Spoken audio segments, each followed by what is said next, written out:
मेरे सारे सनातनी भाइयों को मेरी नमस्ते। स्वागत है आपका अपने चैनल कड़वा है तो सच है में।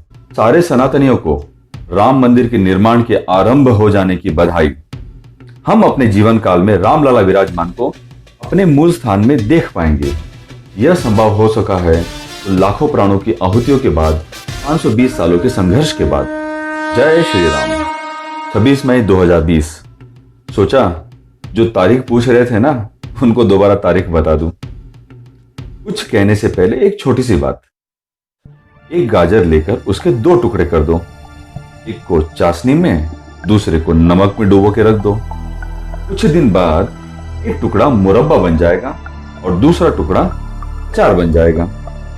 गाजर तो वही थी, सिर्फ संगत का उस पर असर पड़ा था। आप क्या बनना चाहते हो, कैसे बनना चाहते हो, वैसे ही लोगों को अपने आसपास रखो। हम आपको मीठा बनाएंगे, सनातनी मीठा। इसलिए आपसे निवेदन है कि इस चैनल को सब्सक्राइब कर लीजिए। ये बात मैंने कही है राहुल गांधी जी के परिप्रेक्ष्य में। उन्होंने पता नहीं अपने आसपास कैसे लोगों की संगत जोड़ रखी है कि उनके हाल बेहाल होते जा रहे हैं। 26 मई को फिर एक प्रेस कॉन्फ्रेंस की है और इन्होंने लोगों को डराया है कि लॉकडाउन तो फेल हो चुका है, मोदी सरकार फेल हो चुकी है, लॉकडाउन सही विकल्प नहीं था। पहले यही बात कह रहे थे कि लॉकडाउन देर से किया गया है, जब लॉकडाउन कर दिया तो बोला लॉकडाउन क्यों किया है। जहां कांग्रेस की राज्य सरकार है, जैसे कि राजस्थान, पंजाब, झारखंड, महाराष्ट्र, उन सब सरकारों ने मोदी जी और केंद्र के फैसले से भी पहले लॉकडाउन बढ़ा दिया था। 3 बार किया गया है ऐसा। फिर कहने लगे कि कोरोना संक्रमण तो अभी बढ़ रहा है, लोग पलायन करने पर मजबूर हो रहे हैं। तो राहुल जी, अब भी तो एक नेता है ना, जब इतने सवाल कर रहे हैं तो आपके पास भी तो कोई ना कोई विकल्प होगा ना। लेकिन नहीं है, इनके पास कोई विकल्प नहीं है। इनके पास तो है सिर्फ सवाल। इन्होंने खुद कहा है कि वो कोई एक्सपर्ट नहीं है, वो तो सिर्फ एक्सपर्ट को पूछकर ही कुछ बता सकते हैं। जिस नेता को ये भी पता नहीं है कि लॉकडाउन लगाया क्यों गया है और हटाया क्यों जा रहा है और इसका असर क्या हो सकता है, और सिर्फ अगर सवाल ही करना है तो राहुल जी से मेरा कहना है कि भाई, आप नेता बनने के लायक नहीं है। नेता का पद छोड़कर एक पत्रकार बन जाए और सीधे सीधे सरकार से सवाल करे। राजनीति आपके बस की नहीं है। हाल के परिवेश, मजदूरों के पलायन आदि, इन सब पर मेरा एक अलग ही दृष्टिकोण है। मेरी आंखों पर पट्टी नहीं बंधी है, हाथ में तराजू नहीं है।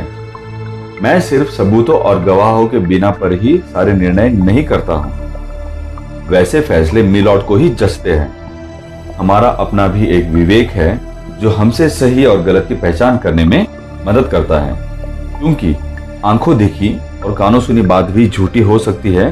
हो सकता है कि आपके सामने प्रपंच फैलाया जा रहा हो, जैसा कि 1947 से जोरों से चल रहा है। क्या विपक्ष अपने एजेंडे में सफल हो चुका है? आप सोच रहे होंगे कि कैसा एजेंडा भाई? तो सुनिए, आपको तैयार रहना होगा। अगले 15-20 दिनों में कोरोना ग्रामीण क्षेत्रों में विकराल परिस्थिति उत्पन्न कर सकता है। जिन क्षेत्रों को वर्तमान मोदी सरकार ने कोरोना वायरस के चपेट में आने से बचा कर रखा था, आप इस बात को समझने की कोशिश करें कि दिल्ली, महाराष्ट्र, पंजाब और राजस्थान ने इतनी बड़ी चाल चली है जो हमारी और आपकी समझ से बाहर है। यह चारों राज्य अच्छी तरह से जानते थे कि अगर भारत देश में कोरोना को फैलने से रोक लिया तो सारा श्रेय मोदी सरकार को मिलेगा और पूरे विश्व में मोदी की जय जयकार होगी। जय जयकार तो वैसे भी हो ही रही है। और फिर उसके बाद मोदी या बीजेपी को आने वाले कई सालों तक सत्ता से हटाना असंभव हो जाएगा। तो ये इनका षड्यंत्र था। षड्यंत्र क्या था, सुनिए। गैर भाजपा राज्यों में जहां पर भी उत्तर प्रदेश, बिहार, झारखंड और मध्य प्रदेश के मजदूर हैं, उनका दाना पानी बंद किया इन लोगों ने। आधी रात को घर पहुंचाने का आश्वासन दिया, जैसा कि दिल्ली में किया गया था। मकान मालिकों से कहकर घर से भगवा दिया। फिर ये भूखे लोग इन राज्यों को छोड़कर अपने अपने गांव भागेंगे या नहीं भागेंगे। और तब शुरू होगा असली खेल। लॉकडाउन और सोशल डिस्टेंसिंग का उल्लंघन होगा। इस बात को लेकर मैंने एक वीडियो पहले ही बनाया है, अब उस वीडियो को भी जरूर देखिएगा।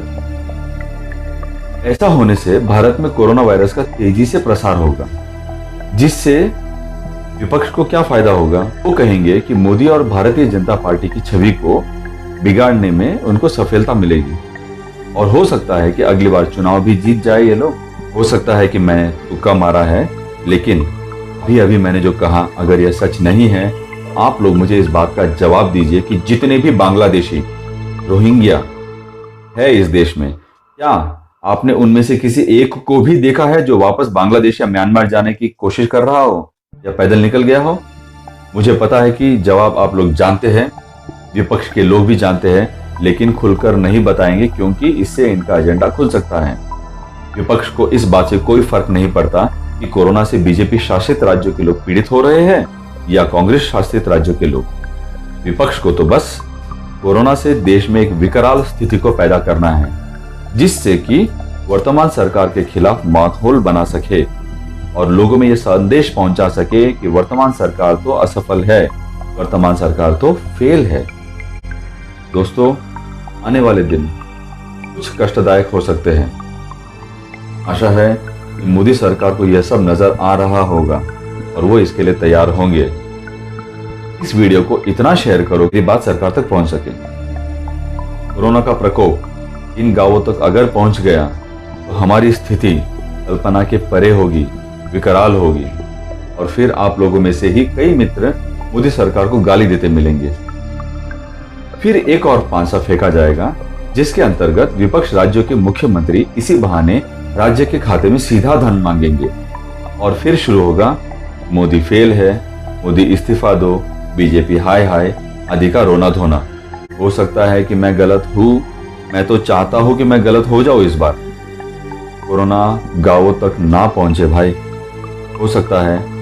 दोस्तों, आप लोगों को राहुल, तेजस्वी, तेज प्रताप, प्रियंका, अखिलेश, माया, ममता आदि लोगों में अपना तथा अपने बच्चों का भविष्य दिखाई देता हो।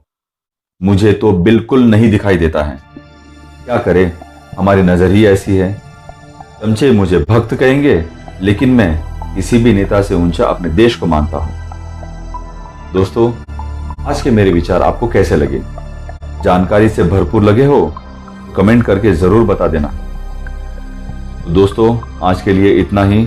इस वीडियो को लाइक करें और शेयर करना ना भूलें। जब इतना कर ही लिया है तो सब्सक्राइब भी कर ही लें।